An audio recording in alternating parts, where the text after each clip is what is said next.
This is the iPod Touch 3rd Gen. It released on September 9th of 2009, was available in two different storage sizes. I have the 32GB variant right here. And what's special about this iPod Touch right here is it has not been powered on in 12 years. 2014 was the last time this device was used regularly. It was used by my parents to play music while they worked out, and it has lied dormant in storage ever since. I recently found it, and we are going to power it on and explore what's on the device. All right, let's grab our 30-pin dock connector, one of the most iconic Apple power cables of all time. And do we have power? We do. Oh my god, did you guys hear that? The charging sound? So nostalgic. We actually do have half battery life left, so I'll leave it unplugged until it asks us to charge it. But look at this, guys. Slide to unlock. The thing that made iOS for so long. And we are in for the first time in 12 years. Can you believe it? Now, first thing I'm going to do, I already see apps that are bringing back some nostalgia. First thing I'm going to do is I'm going to turn down the brightness a little bit, just so it looks better on the camera. I think that's good. And, you know, early days of multitasking too, you would double tap the home button, and you didn't really have preview windows for all the apps. So, let's start here.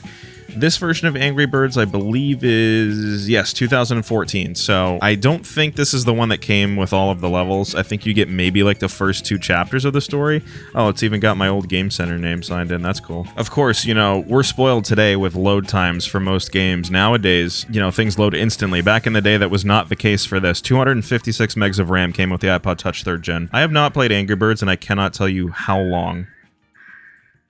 See if we can at least beat the first level here. I might have to ask the mighty eagle for help, I don't know. I'm pretty washed when it comes to Angry Birds. I do have... Most of my playtime with this game came from the Angry Birds trilogy on Nintendo 3DS. Oh, shoot, I did get it.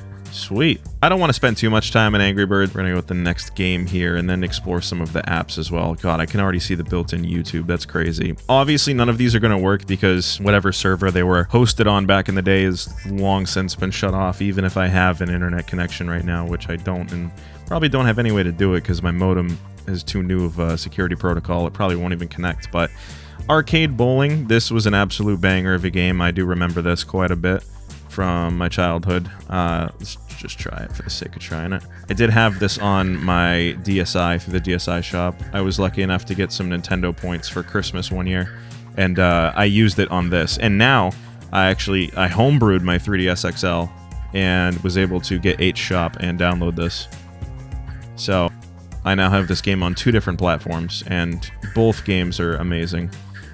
There's nothing more fun than some good old skee ball. So we got 140 points there. Next up is Sonic the Hedgehog 4 Episode 1. Wow.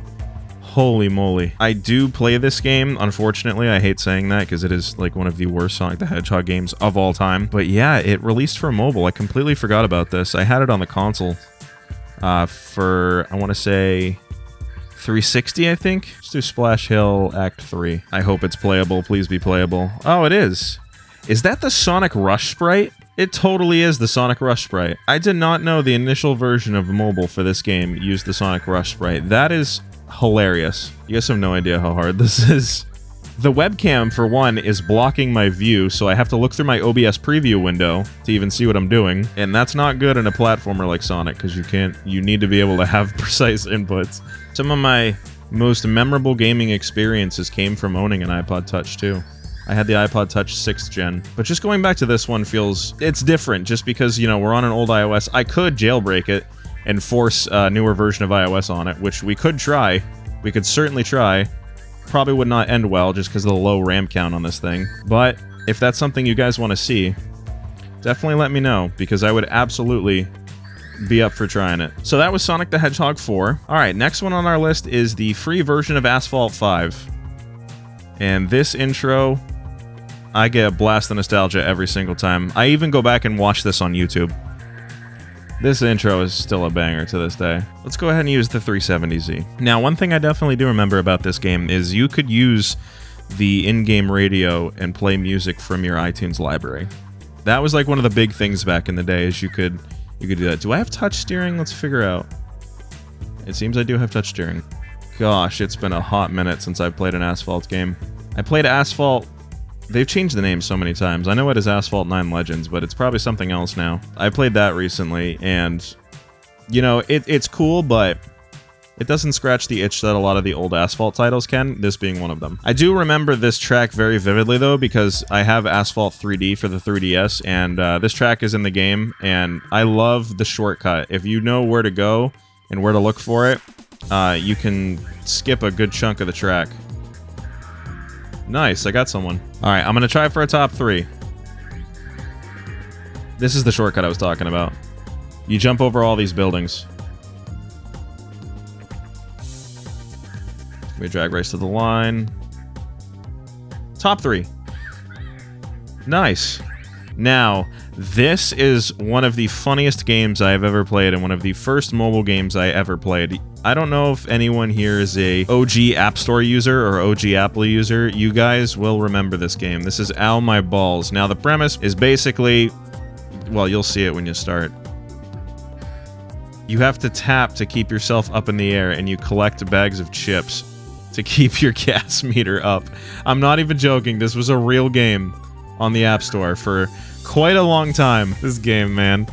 And this was one of those ones, too, where you could click watch videos, and this is literally just people getting hit in the nuts on YouTube, and it's just embedded within the video. Obviously, it's not going to work, because the original YouTube is no longer supported on this device. So let's move on to the built-in apps. So what do you got here? You've got Contacts, which is pretty self-explanatory.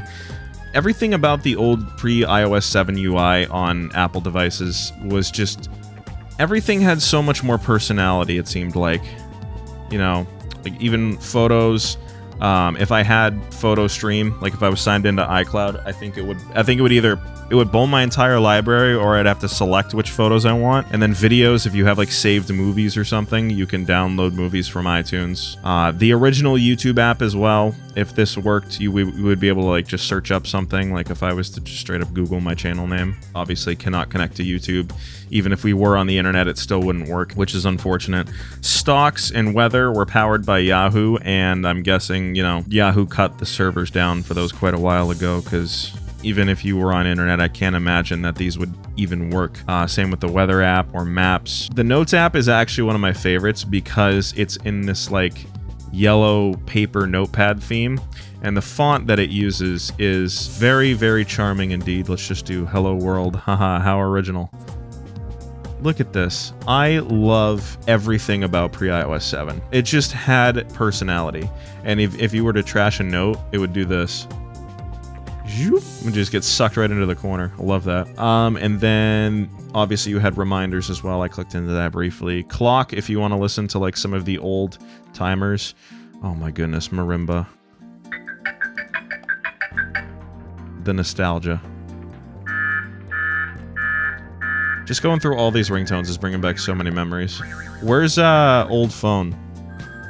Every 70-year-old has this as their ringtone. Newsstand. Now, if you had magazines and newspapers downloaded, you could read them right here. This was a pretty cool app. I never actually downloaded any while this was still online, so I didn't get the chance to actually use it. iTunes Store as well. This is where you go to purchase your music, obviously. Can't connect. Same with the App Store. Settings. Jeez.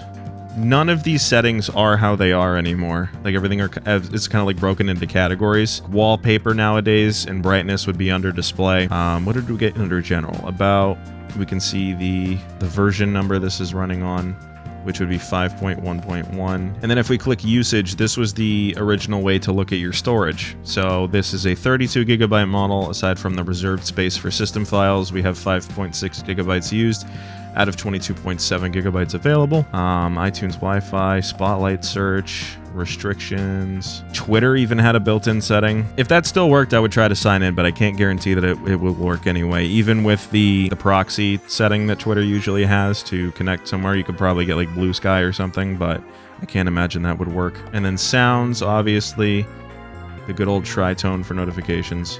Alright, so now that we've pretty much showcased everything built in on this device, let's go ahead and download some music and really test these speakers. Alright, so to end things off today, I think it's only right that we listen to the NES Pictionary music through these speakers, just to see how bad it truly is.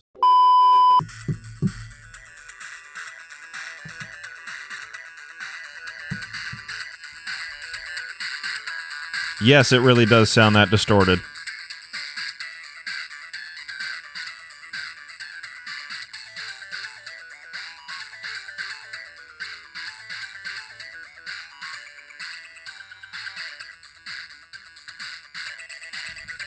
It sounds like if you stuck a Game Boy inside of a blender and then put it on high.